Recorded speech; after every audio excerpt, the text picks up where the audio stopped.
এইভাবে ডুলির ব্যবস্থা আছে যারা নামতে চায় পারশনাথ মন্দির থেকে।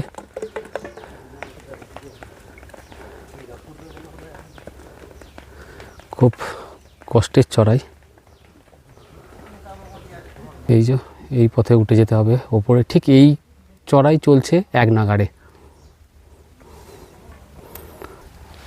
ওঠার অভিজ্ঞতা শেয়ার করি, ঠিক এইভাবেই নিচে নেমে গেছে রাস্তা, আর উঠতে হচ্ছে ঠিক 45 ডিগ্রি অ্যাঙ্গেলে।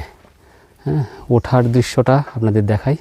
ওই যে ও উঠছে, হ্যাঁ, পুরো কঠিন চড়াই।